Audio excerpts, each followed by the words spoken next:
Pozveme vás do zákulisí Syčovy drobné železnice. V legendách se budeme věnovat montážnímu vozu trakčního vedení MVTV3. A v úžasných návratech si pustíme film z roku 1960 Automatizace při vařování kotlových rozpěrek. Chceme vám moc poděkovat za vaše tipy na reportáže do pořadu Pozor vlak. Když jsem byl na dovolené, tak mi jeden televizní divák poslal odkaz na facebookové stránky Hornického muzea Krásno. Říkal jsem si, proč mi posílá nějaké hornictví, ale protože jsem několik let fáral v Ostravě do dolů, tak se mi ze zvědavosti otevřel. A co nevidím? Drážní vozidla. A tak jsem hned po dovolené vyrazil s kamerou a natočil reportáž, která se vám bude určitě líbit. Pozor vlak začíná.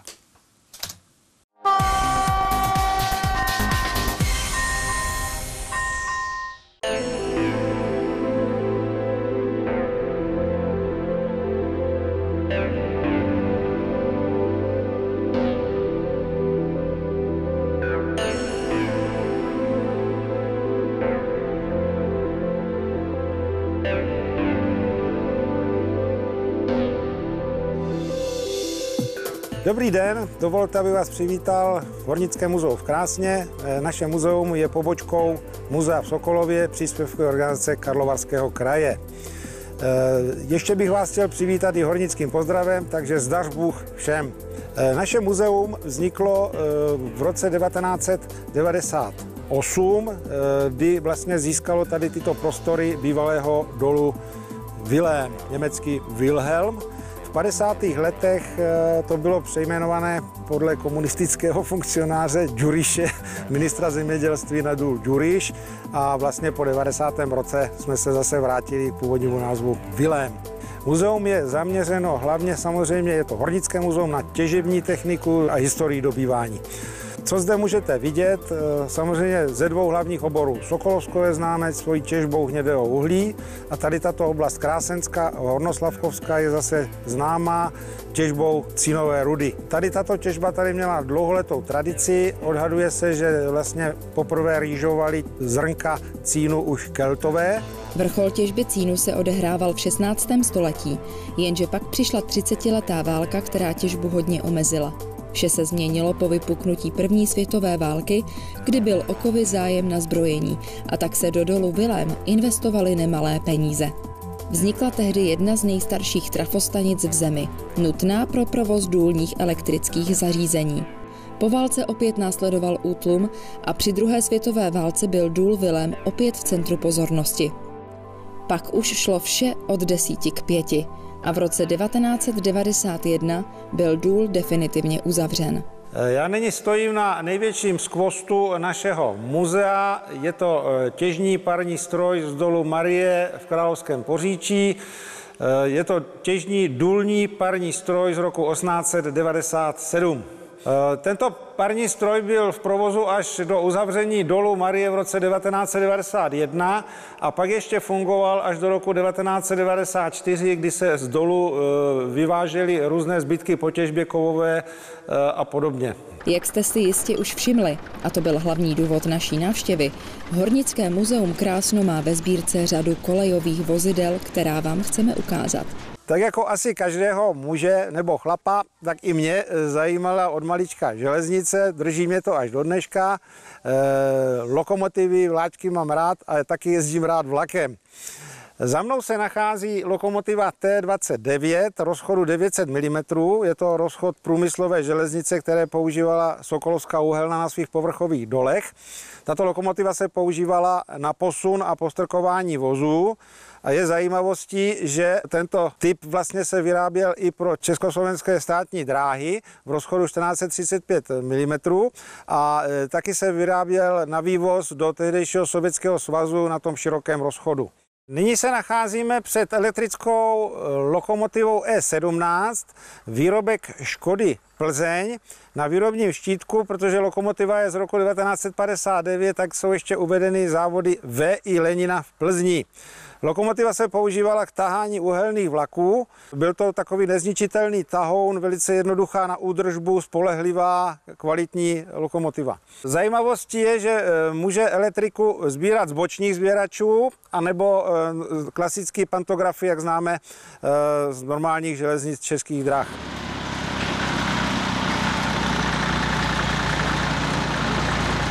Nyní jsme u důlního vláčku, který slouží jako atrakce pro turisty a návštěvníky muzea. Samozřejmě nejvíce oblíbený tento vláček u dětí.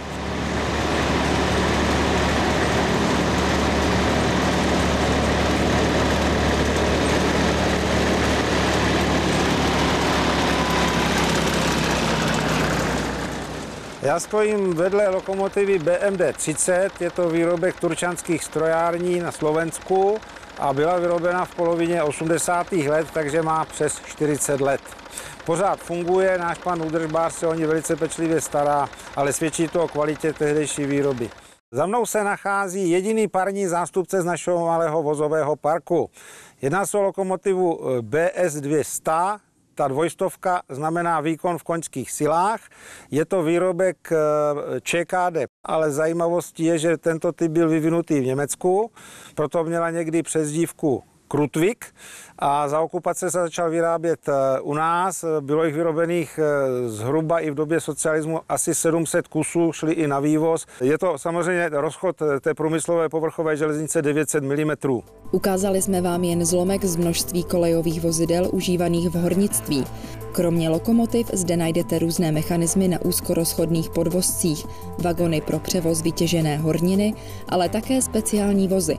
Například pro přesun trhavin, odlehčené hliníkové vozy pro dopravu raněných, ale také tuto specialitu, což jsou pojízdné úzkorozchodné toalety určené do podzemí.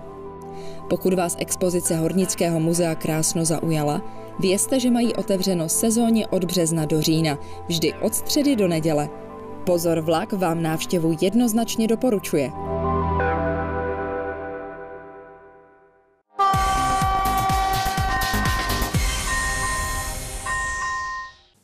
Expresní přehled událostí na železnici. Ministr dopravy Martin Kupka bude po správě železnic požadovat lepší organizaci výluk při modernizaci české železniční sítě. Je to reakce na značná zpoždění vlaků způsobená velkým počtem výluk. V kombinaci s mimořádnou událostí typu stržená trolej se pak provoz opakovaně zastavuje úplně. Podle ministra Kupky má vedení správy železnic jeho důvěru, ale nově bude jejich hodnocení práce a odměňování lidí závislé na tom, jak bude infrastruktura spolehlivá, tedy aby negenerovala zpoždění či dokonce zastavení železničního provozu. Ale věřte mi, kdybychom to neudělali takhle najednou, tak potom by to bylo několik let těma jednotlivýma etapama. Čili já se tady omlouvám cestující veřejnosti i dopravců, ale věřte mi, teď už bude jenom lépe. Zkoušky čínských dvousystémových jednotek Sirius pro rychlost až 160 km za hodinu, původně určené pro českého dopravce Leo Express, míří po 3 letech k závěru. Informoval o tom server z dopravy.cz s tím, že by se v září nebo říjnu měla nová vozidla společnosti CRRC objevit na síti Správy železnic. Vyplývá to z podané žádosti o kapacitu, čímž by zahájení testů mimo zkušební okruh znamenalo zásadní posun v testování nutném pro schválení souprav do běžného provozu. I když si jednotky Sirius původně objednal Leo Express, dopravce podle serveru z dopravy.cz letos na jaře od kupní smlouvy odstoupil. Leo Express ale tuto informaci prý nemůže kvůli důvěrnému vztahu se společností CRRC komentovat. Chorvatskou železniční trať Hrvatski Leskovac Karlovac zabezpečí českými technologiemi společnost AŽDD, která v Karlovaci za účasti chorvatského premiéra Andreje Plenkoviče a ministra dopravy Olega Butkoviče podepsala smlouvu se správcem zdejší železniční sítě HŽ Infrastruktura. Jde o 44 km dlouhý jednokolejný úsek, součást panevropského koridoru Zagreb-Rijeka, který projde rekonstrukcí a současně bude postavena druhá kolej. Važno je da ta infrastruktura ide u korak s vremenom. Dakle, željeznički promet danas diljem svijeta je jedan od najsigurnijih i najbržih prometnih modaliteta. Vážno je da bude u sklopu svých evropských mreža. Součástí české dodávky za téměř 264 milionů kun je plně elektronické staniční zabezpečovací zařízení ESA 44, integrované traťové zabezpečovací zařízení, zabezpečení 62 výhybek, vybavení celého úseku více než 200 kusů návestidel a také instalace jednotného evropského vlakového systému ETCS. My jsme o ten projekt strašně dlouho usilovali a museli jsme skutečně čelit, řekl bych, brutálnímu konkurenčnímu boji který skončil až u nejvyššího obchodního soudu Chorvatské republiky, což je v naší historii, si myslím, úplně poprvé. Mám rád, že jsme zvítězili tady v tomto tendru.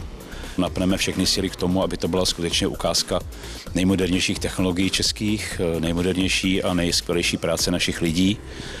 A věříme, že to nebude jediný projekt v Chorvatsku, ale že vyhrajeme i další. Novinka, digitální automatické spřáhlo, které má podle výrobců přinést revoluci do nákladní železniční dopravy, automatizovaným a rychlým spojováním vozů bez potřeby posunovačů, podle sdružení Žesnat, přímo ohrožuje existenci současné nákladní železniční dopravy. My se samozřejmě nebráníme pokroku, ale způsob, kterým se tlačí zavedení digitálně automatického spřáhla v Evropě, je pro nás naprosto nepřijatelný. Jenom v případě zavedení automatického spřáhla u vozů, které v současné době provozujeme, kdy se jedná o miliardy korun, které nejsou ničím a nikým hrazené. Nemluvě o technické stránce věci, je to naprosto nerealizovatelné, nemožné a nestojí to nohama na zemi. Nákladní dopravci budou bojovat za to, aby digitální automatická spřáhla byla postupně nasazována u nových vozů z prvovýroby a docházelo tak k aplikaci přirozenou obměnou vozů, tak jak se to férově děje v osobní železniční dopravě. Teď se podíváme na příspěvky našich diváckých reportérů. Miroslav Galko poslal záběry ze slovenské akce Horehronský Express Špeciál. V čele jede Pomaranč T678 0012.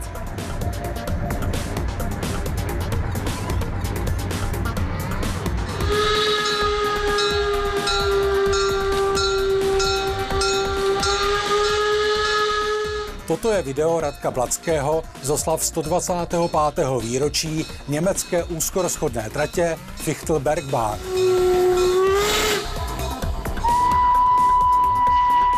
A to už se díváte na skvělou kameramanskou práci Ladislava Budína, který zaznamenal akci Telčské parní léto. V hlavní roli Kafemlejnek 310 093. Děkujeme za příspěvky, které můžete posílat přes www.uschovna.cz na pozorvlak@azd.cz. A teď si prozradíme výherce za minulou soutěž.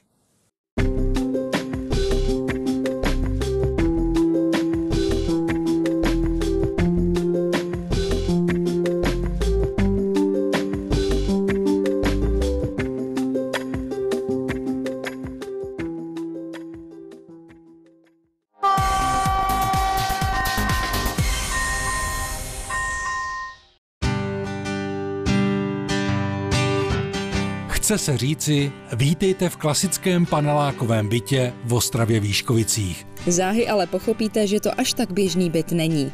A to díky tomu, co zde už řadu let tvoří Jiří Syč. Ano, vidíte dobře. Je to tu hodně provoněno parní železnicí. Tak teď jsme v obyváku, který slouží současně jako dílna. No. Teď vyměním tu hlavu tady.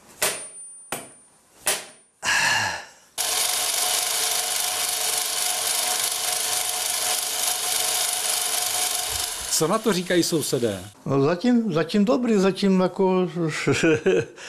se protesty neozvaly. Domácnost pana Syče se prostě a jednoduše proměnila v depo kolejových vozidel a vagónků, kde se stroje nejenom servisují, jak je patrnost těchto záběrů, ale také vyrábějí. Ale tak, aby byly co nejvěrnější svým originálním předlohám. To začalo jako můj klukovský koníček.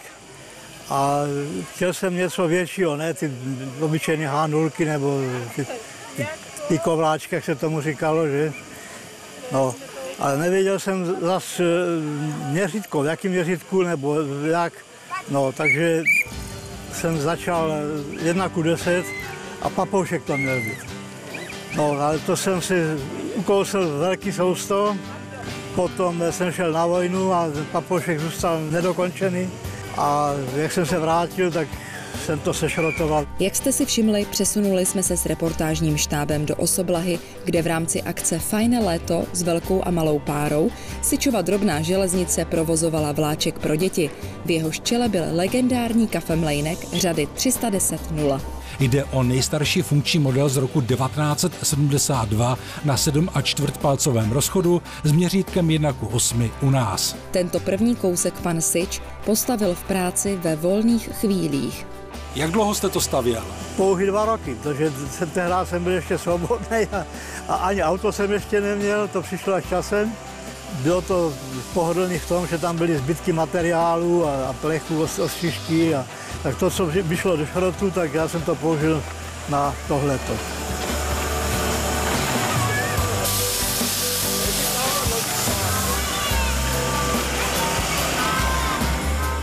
Podívejte se, co také najdete doma u pana Siče. Je to 150 kg těžká 5,7, tedy pára řady 275-0. Původně šlo o neprovozní exponát, to se ale v roce 2013 změnilo. Byla to nesmírná krása, když věla vlastní silou, navíc s pohonným ústrojím, které plně odpovídá originálnímu stroji. Věřili byste tomu, že pan Sič není železničář? Já jsem to rád, no líbili se mě. Mě ta technika vůbec, mně se to líbilo, právě ty páry zrovna, jo, že motory nebo elektrika mě ani tak nepřitahovaly jako právě pára. Řada lidí si na akcích myslí, že jsou lokomotivy pana Siče poháněny elektromotory a kouř je jen pro efekt. Opak je pravdou. Jde o stejné parní stroje jako u skutečných parních lokomotiv. Ahoj. Ahoj. Tak, teďka si jdeme nachystat trošku dřeva, aby se to rozhořelo. Až se rozhoří dřevo, mašinka získá nějakou atmosféru na tlaku, tak se může začít házet uhlí. Teď si dolijeme vany. Třeba bez vody to jezdit nebude.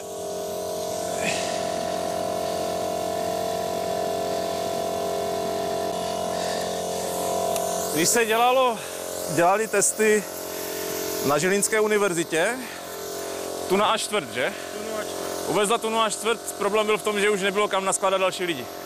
Modely pana Jiřího Siče obdivuje veřejnost ve větší míře od roku 2001, kdy vyrazil se svými modely na oslavy 160 let železnice v Přerově. Kolem této akce se tehdy pohybovala řada mladých studentů střední odborné školy dopravní z Ostravy Vítkovic. A tam vznikl nápad založit občanské sdružení Sičova drobná železnice, která objíždí železniční akce nejenom u nás, ale i v zahraničí a každý rok těší tisíce, především dětí. Plány. No teď dokončit tohle, co tady mám. Tady je ta 317, ještě to jsem přerušil. No je to vlastně rám. Kotel není, parní stroj není, nic ještě. Jo. Ani ten rám samotný ještě nemá všechny detaily. Za pořad Pozor vlak chceme panu Sičovi popřát pevné zdraví, které ho aktuálně trápí, aby měl dostatek sil do další smysluplné práce. A také hodně elánu sdružení Sičova drobná železnice, které, kam přijede, tam vždycky vykouzlí krásnou atmosféru doby železné parní dráhy.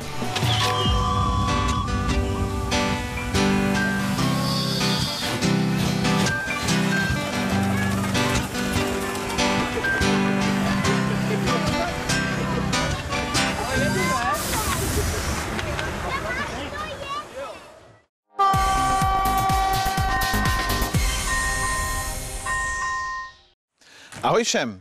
Už poměrně dlouho jsme se v legendách nezabývali motorovými vozy a vlastně ještě nikdy jsme nepopisovali některý z motoráků určených pro údržbu a opravy trolejí. Dneškem vám však tento dluh splatíme a zaměříme se na mandelinky původní řady M250-0, pozdější 893 neboli dnešní řady MVTV3. S rozrůstající se elektrizací tratí ČSD v 60. a 70. letech minulého století rostly samozřejmě také požadavky na údržbu trolejí a související infrastruktury.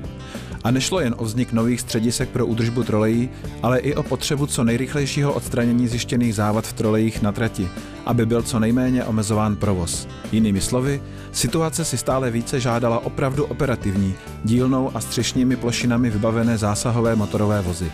Naopak bez práce se postupně ocitaly původně používané trolejové věže a různé staré motorové, ale i osobní vozy s doplněnými lávkami na střechách, které bylo nutné na místo prací dopravovat lokomotivou. Prvními u nás používanými motorovými vozy, přímo určenými pro práce na trolejovém vedení, byly dvounápravové východoněmecké vozy řady M144-0, kterých bylo do Československa v letech 1957 až 1961 dodáno z Görlitz celkem 20. Ze stejné továrny přišlo v roce 1964 také 27 čtyřnápravových vozů řady M263-0. Ani to však tehdejším potřebám nestačilo a tak se v roce 1967 rozběhl proces úprav známých hurvínků řady M131-1 na trolejářské motorové vozy označené řadou M131-2. Část hurvínků už totiž v provozu s cestujícími nahradily modernější motorové vozy, třeba singrovky M240-0. No a právě singrovky se také staly základem pro vývoj vůbec prvního motorového vozu tuzemské konstrukce, určeného pro údržbu a opravy trolejí. Jeho vývoj probíhal ve vagónce Tatra ve Studénce od poloviny 60. let.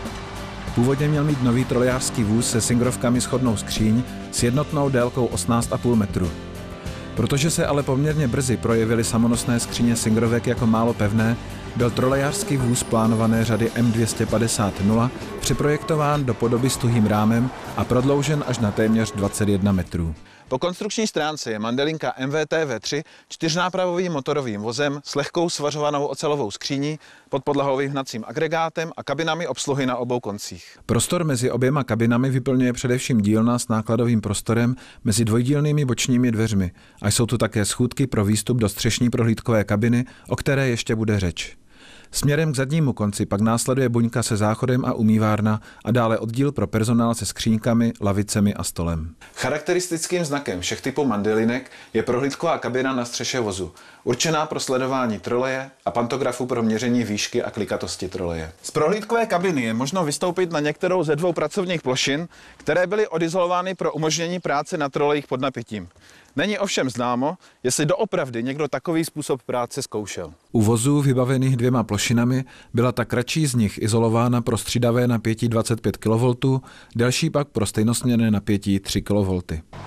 Délka motorového vozu je 20,8 metrů a služební hmotnost lehce přes 34 tun. Hnací agregát je kompletně převzat ze singrovek řady M240-0. Jedná se o vzduchem chlazený naftový motor Tatra 934 o výkonu 206 kW, tedy asi 280 koní, při jmenovitých 18 otáčkách za minutu a hydrodynamickou převodovku H250M1. Naftový motor je i s hydropřevodovkou uložen pod podlahou vozu, stejně jako pístový kompresor, dynamo pro dobíjení vozové baterie, elektrocentrála a další komponenty. Řídící pult mandelinek MVTV3 se velmi podobá singrovkám řady M240-0. Výkon motoru se reguluje volantem řídícího kontroléru v celkem 7 výkonových stupních. S ohledem na to, že překonstruování skříní mandelinek na rámové provedení odstranilo snad největší slabinu výchozích singrovek a zbytek konstrukce vozidla byl sestaven z osvědčených a běžně vyráběných komponent, dovolil si výrobní závod ve Studénce postavit rovnou celou objednanou 30-kusovou sérii těchto motorových vozů bez zkušebních prototypů. Stalo se tak na přelomu let 1971 a 1972. Tito noví pomocníci přicházeli z výroby hlavně do dep a základen na tehdy nově elektrizovaných tratích tzv. Jižního tahu mezi Chebem, Plzní, Českými Budějovicemi, Brnem, Břeclaví a Bratislavou, ale vzácností nebyly ani v severní části Československa. Slovenské vozy, tehdy už označené řadou 893, byly bez výjimky vyřazeny do roku 1995. V Čechách a na Moravě se ale větší část těchto mandelinek dočkala ještě přeznačení na řadu MVTV3 v roce 1997. Jejich masivnější vyřazování začalo až po roce 2000. Věk posledních dodnes dochovaných kusů tak dosahuje půl století. Žádný z nich už ale do provozu nezasahuje a lze očekávat, že i tyto stroje v brzké době zcela vymizí.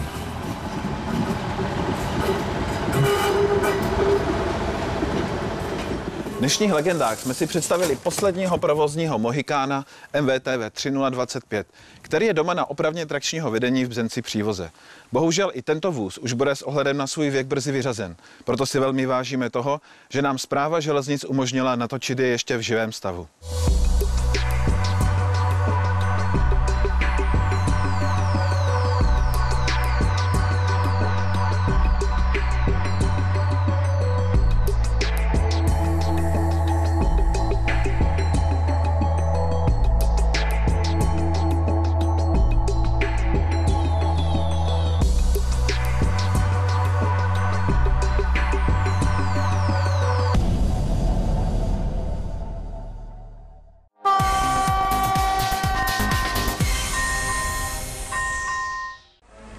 Pravidelnost železniční dopravy vyžaduje provozu schopné, výkonné a spolehlivé lokomotivy. Proto každá lokomotiva po ujetí určitého počtu kilometrů musí být odeslána do dílen k opravě. Zvláštní péče se věnuje lokomotivnímu kotli, který sestává ze 3 hlavních dílů. Z dýmnice, válcového kotle a skříňového kotle. Štokr, lokomotiva řady 556-0, zajela do dílen. Vidíme nejen kotel před vyvázáním, ale můžeme se podívat i na detaily skříňového kotle. Pěkně nám ho natočí z více stran. Uvidíme i pecní trubkovnici a spojení topeniště se skříňovým kotlem, tedy nožní rám. A hlavně stovky rozpěrek. Skříňový kotel je ze všech orgánů lokomotivy nejvíce vystaven opotřebení a proto musí být po určité době vyměněn. Samotný skříňový kotel se opět skládá ze 2 částí. Stopeniště a kotlové skříně. Skříňové kotle se do roku 1935 vyráběly výhradně s měděným topeništěm. Měděné rozpěrky byly do stěn topeniště i do kotlové skříně zašroubovány. Konce rozpěrek, vyčnívající na obou stranách, byly pak rozmítovány. Tento způsob však byl zdlouhavý a velmi nákladný. Nedostatek mědi a úspěšný rozvoj obloukového svařování však rozhodl o používání oceli při výrobě topenišť. Aby mohla být rozpěrka dokonale přivařena, musí se z místa svaru odstranit veškerá nečistota. A k tomu se nejlépe hodí bruska. Měděné zábitové rozpěrky byly odstraněny a nahraženy hladkými rozpěrkami ocelovými. Při přivařování ručním se nejprve volné rozpěrky přistehovaly a potom se postupně ve stanoveném pořadí přivařili koutovým svarem. Rozpěrky i stropní rozpěry, které jsme si také mohli zblízka prohlédnout, zabraňují deformaci topeniště, na které působí obrovský tlak. Jsou velmi namáhány na ohyb a střih. Aby se poškozená rozpěrka poznala, je do určité hloubky navrtána. Při jejím přestřižení se otvor obnaží a začne jim unikat pára. Tak je vadná rozpěrka poznatelná. Vzhledem k tomu, že na 1 čtvereční metr plochy topeniště připadá asi 100 rozpěrek, stalo se přivařování rozpěrek vážným problémem. Z toho důvodu byl hledán takový způsob přivařování rozpěrek, který by byl rychlejší než dosud užívané přivařování ruční. Pracovníkům Výzkumného ústavu svařovacích strojů v Chotěboři se to podařilo a zkonstruovali přístroj, který přivařování rozpěrek automatizoval. Pohon přístroje obstarává 3fázový asynchronní elektromotor o výkonu 90 W při napětí 3x42 V. Elektromotor pohání oběžný věnec nesoucí hubici, násypku na tavidlo, krabici pro svařovací drát a ústrojí pro podávání drátu. Dříve než svářeč zahájí svařování, musí se přesvědčit, zda je svářečka v pořádku, kabely správně připojeny a všechny svorky a kontakty pevně utaženy. K přivařování rozpěrek se používá speciálního svařovacího drátu o průměru 2 mm. Před zahájením svařování naplní svářeč kazetu drátem. Tato zásoba postačí na přivaření asi 100 rozpěrek. Použití tenkého drátu jako elektrody se ukázalo mimořádně úspěšné a umožnilo svařovat poměrně malým proudem a docílit koutového svaru o požadovaném rozměru 4 až 5 mm. Jakmile je ke svařování vše připraveno, naplní se zásobník tavidlem a spustí svářečka. Stejnosměrný elektrický proud potřebný pro přivařování rozpěrek dodává svařovací agregát Triodin, zapojený na 3fázový síťový proud o napětí 3x380 V. Přístroj se nasadí na střed rozpěrky a stisnutím vypínače se provede start svařování. V okamžiku, když se drát dotkne rozpěrky, vznikne oblouk a začne se tavit, svařovat. Vysokou teplotou se taví nejen elektroda, ale i nejbližší vrstva tavidla, které vytvoří nad tavnou lázní sklovitý povrch, zabraňující přístupu vzduchu k přivařované rozpěrce. Jakmile objede hubice kolem rozpěrky a překryje se začátek svaru, svařování se samočinně vypne a zastaví. Při vaření jedné rozpěrky o průměru 19 mm trvá 8,5 vteřiny. Proti ručnímu obloukovému svařování má celou řadu výhod. Je to především velká odtavovací rychlost a tím i vysoká produktivita práce. Dále hluboký závar, jakož i malé tepelné i materiálové ztráty. Také kvalita svaru je lepší než u ručního svařování. Přivařování rozpěrek je takto zautomatizováno a předběžným odhadem je možno počítat se zvýšením produktivity o 50%. Automatické přivařování kotlových rozpěrek znamená nový výrobní postup, který umožňuje dosáhnout lepších výsledků při nižší výrobní ceně a menší spotřebě materiálu. Svařování pod tavidlem nastupuje vítězný pochod na všechna pracoviště a přináší tam nejen technický pokrok, ale i zvýšení produktivity práce.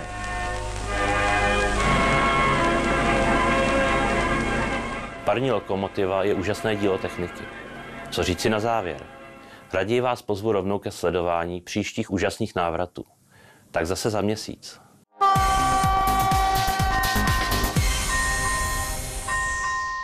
Chcete vidět své fotografie v pořadu Pozor vlak? Pak sledujte naše fotovýzvy na Facebooku.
Posíláte nám nádherné fotografie a my vám za to moc děkujeme. A na závěr ještě soutěž. Otázka zní, jak se jmenuje muzeum, které se objevilo v první reportáži tohoto vydání magazínu Pozor vlak.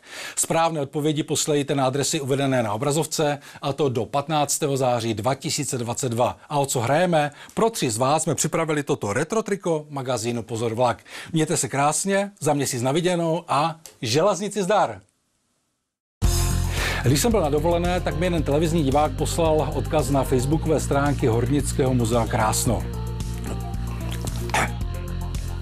Už poměrně dlouho jsme se v legendách nezabývali motorovými vozy. A vlastně ještě nikdy jsme... Z prohlídkové kabiny je možné vystoupit na některou z původně 2 a tak dále a tak dále. Ano, tak zpátky do domečku. Musím si to ještě přeříkat. Vidíte, už je nervozita.